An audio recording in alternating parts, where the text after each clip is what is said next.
This video is meant to be a quick introduction and review of our new DirtboxOverland Canopy Camper. It's going on our Ram 2500 Rebel Lunar Edition. Here it is in stock form the day we bought it. Good morning, here we are.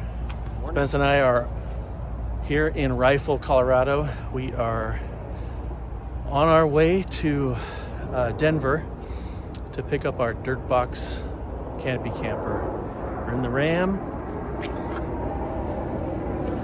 and we left from Salt Lake yesterday afternoon,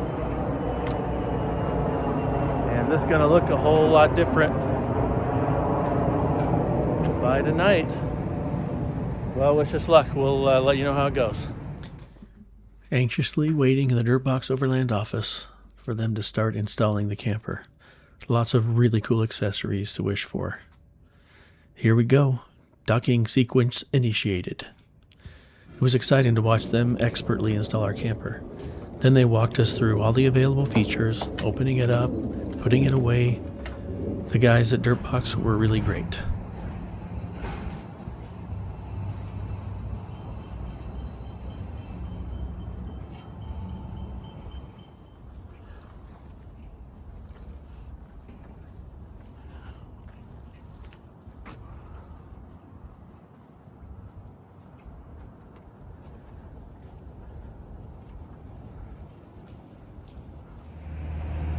Made it back to Rifle.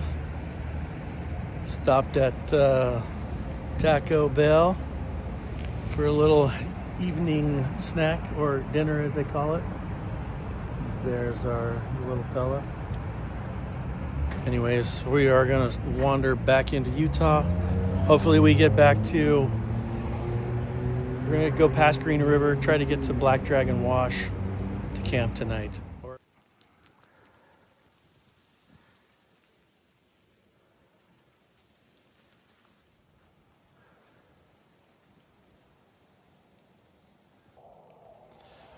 So last night we rolled in to Black Dragon Wash area. It was super windy and super dusty, and we found a great spot to camp. But I have to say, last night was probably one of the worst nights of sleep I've ever gotten. The wind was like a hurricane, and it was supposed to be this triumphant first night of camping in our new camper, and the whole night I was terrified that one of these cottonwood branches is to come crashing down on us, but you know, we're far enough away. But that camper held up amazingly well. Any normal tent would have been swept off into the distance, never to be seen again. And it rained. Learned a few things about the camper. One, that little strap you see dangling up there, the one you use to pull down the camper, that was whipping and snapping all night long. So we gotta find a way to tie that up. Originally we had the rain fly open on the end because, you know, we wanted to wake up to that view in the morning, and the wind was so horrible we had to roll it up and tie it up. That made a huge difference. That really did help. Also, we learned that if you're going to be in a windy spot, it's a good idea to face the vehicle towards the wind. This was a side profile, and as you can see, it's significant. So we had quite a bit of rocking back and forth, which you think, you know, would have lulled us to sleep, but no, the whipping and snapping, it was significant. The other thing is the zippers. With all that wind constantly going, even when it died down to just a small amount of wind, the zippers were tink, tinkling, tinkling, tinkling, tinkling. We got a good laugh about it, but we're trying to tuck all the zippers away so we didn't hear them rattling. But anyways, we survived. We were comfortable, but we did not sleep all that much. Well, Spencer slept. He's still sleeping, and it's like 7:30 in the morning. Anyhow, that's the first update. So Spencer, how was your night of sleep? I slept like a baby, being rocked to sleep with earplugs in. You had earplugs? No, I slept like a baby with one.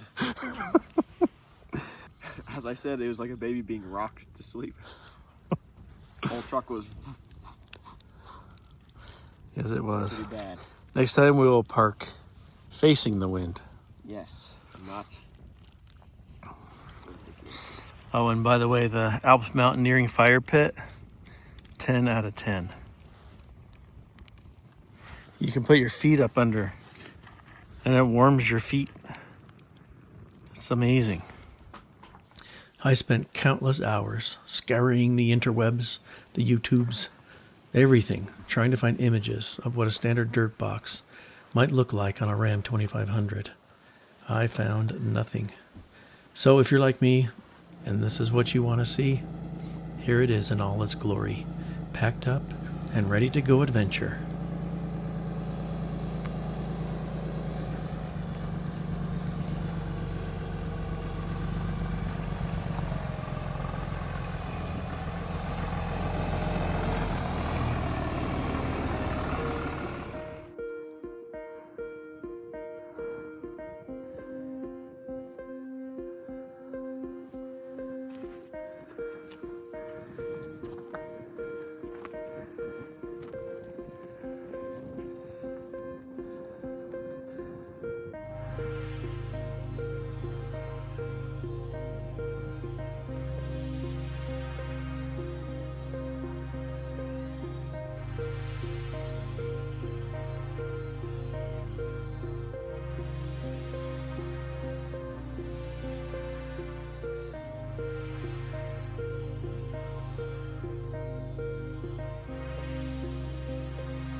Thanks for watching. I'll do more review of the camper later, but remember, in the meantime, make everything an adventure.